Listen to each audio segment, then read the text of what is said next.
Hello, my name is Joshua Barba, and this is a game showcase of all the games I've created since 2022, up to present day. This was my first ever project and game jam, and looks just about how you would expect it to.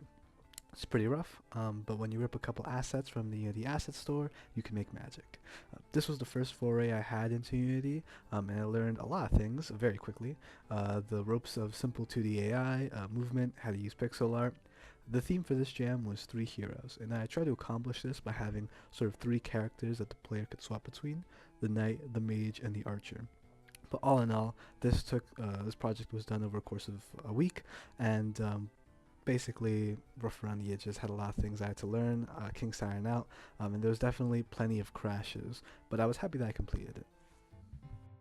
Later on, I went to create another project for a game jam with the theme of connection. Me and a fellow programmer, Joseph So, had an idea for a resource management game where you would connect houses to vital resource nodes that would keep them healthy. Managing your ever-expanding town and keeping the rats away was crucial to gaining enough money to get off the planet. Many mistakes were made during this jam, but many lessons were learned from the previous jam as well. On the visual side, there was much improvement, as I learned to use the Unity tile sets and how to use 2D animation.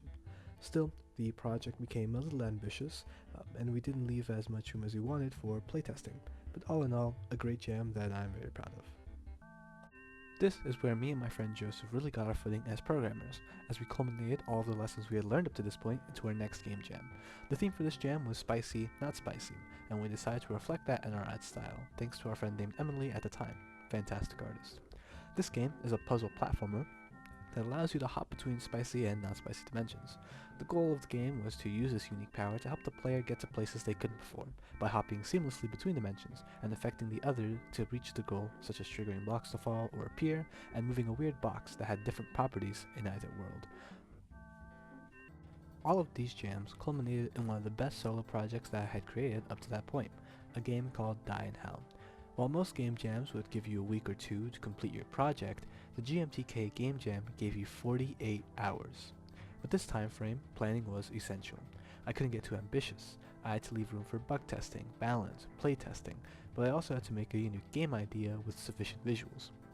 This took all my knowledge of UI, enemy AI, Unity assets, tile sets, animation, and C# programming skill to be able to create a finished product within 48 hours.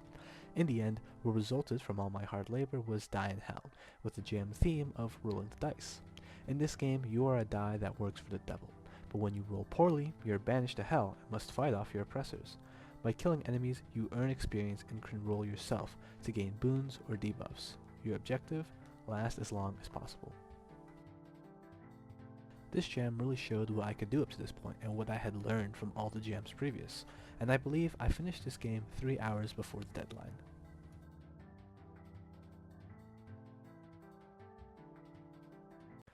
Finally, there is Good Enough Inc., a game I recently created to submit to the NJIT IGDA Game Jam. The theme? Construction. Up to this point, it had been a while since I had partaken in the game jam, since I was working at the Mixed Reality Lab at NJIT on virtual reality research. While I was still using Unity during that time, this game jam allowed me to let off some programmer steam and make something that was just a little funny. In Good Enough Inc., you follow yourself, a new intern at the company, ready to make all the residential building your boss tells you to, but this penguin boss seems a little odd, and the game quickly takes a dramatic turn.